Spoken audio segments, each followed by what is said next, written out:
Film शुरू हो रही है, इन दो बच्चों को ये आदमी खरीद लेता है और बहुत सारा काम करवाता है। ये दोनों रोज काम के बीच एक दूसरे के साथ तलवार से अभ्यास करते थे।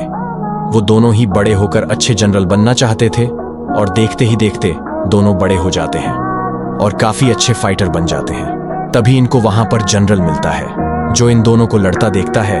तभी जब ये घर पहुंचते हैं वो इनको वहीं मिलता है और वो इन दोनों में से एक को खरीद लेता है। फिर ये उस रात आखिरी बार लड़ते हैं क्योंकि वो अगले दिन अलग होने वाले थे। उसके बाद ली अकेला ही बहुत मेहनत करता है और एक अच्छा फाइटर बन जाता है। पर जब वह एक शाम आराम कर रहा होता है तभी उसका दोस्त उसके पास आता है। वो बहुत ही जख्मी हालत में होता है और ये देख के ली हैरान हो जाता है। तभी उसका दोस्त बताता है कि उस पर कैसे हमला हुआ और कैसे उसको राजा समझकर मार दिया। वो उसको एक नक्शा देता है जिसे वो एक बेहतर सेना के पास पहुंचकर अच्छा फाइटर बनकर अपना सपना पूरा कर सके। फिर से सीधा वहीं निकल जाता है। रास्ते में उसको कुछ लुटेरे भी मिलते हैं पर वो उनको आसान से मार देता है और राजा के पास पहुंच जाता है जिसकी शक्ल बिल्कुल उसके दोस्त जैसी होती है। और तभी राजा पर दोबारा हमला हो जाता है जिसमें फिर ली और राजा की लड़ाई होती है।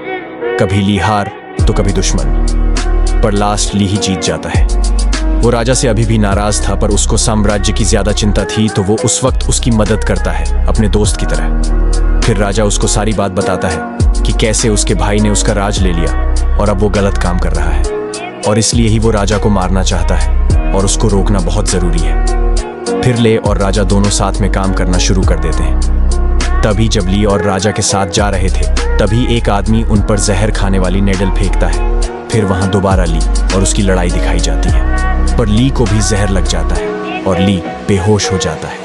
लेकिन राजा उसका इलाज कर देता है और वो बच जाता है। तभी एक दिन इनके पास बहुत सारी आर्मी आ जाती है पर वो इनकी ही होती है। फिर उनका जनरल वापिस किंग के पास आकर माफी मांगता है और वापिस उनको उनकी गद्दी दिलवाने का वादा करता है। फिर राजा और उनके साथी मदद मांगने पहाड़ी काबिले के पास जाते हैं पर वो उनका स्वागत नहीं करते क्योंकि पिछले दिनों में उन्होंने उन पर बहुत ज्यादा हमला करता था। फिर वो उनको उनके नेता के पास ले जाते हैं। राजा उनको सब बताता है कि कैसे उनका भाई उनको मारने की कोशिश करता है और फिर राजा उनसे माफी मांगता है जो उन्हें उसके साथ अतीत में करा होता है उसके लिए। अब वो एक योजना बनाता है जिसमें वो अपनी सेना को राजा के भाई की सेना में मिलाने के लिए झूठ बोलेंगे और राजा भी उन्हें अपना चेहरा छुपा कर रखेगा। और फिर जब वो जाते हैं तो राजा के भाई का सेनापति बहुत खुश होता है और पूरी सेना को अंदर ले लेता है।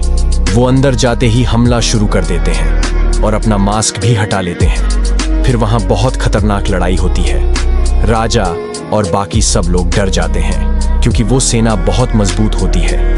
तभी राजा अपने लिए खुफिया रास्ते से अंदर जाने का रास्ता बताता है। वो वहां से जा ही रहा होता है कि तब भी उनको वहां एक बहुत बड़ा राक्षस मिलता है जिनके लिए से बहुत भयानक लड़ाई होती है। उसको मार कर ली अंदर पहुंच जाता है। वहां पर राजा का भाई बहुत ही आराम से भेटा होता है और अपने एक स्पेशल तलवारबाज को बुलाता है। फिर उनका बराबरी का मुकाबला होता है।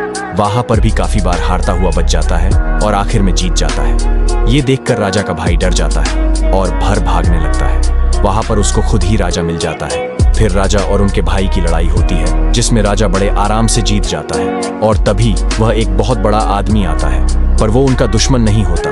वो तो पड़ोस के राजा से आया होता है और वो उनसे लड़ाई का कारण पूछता है और सबको प्यार प्रेम से रहने को बोलता है और आखिरी बार उनके सेना के नेता ली को अपनी तलवार देती है जिससे वो अपना फाइटर बनने की उम्मीद जारी रखता है।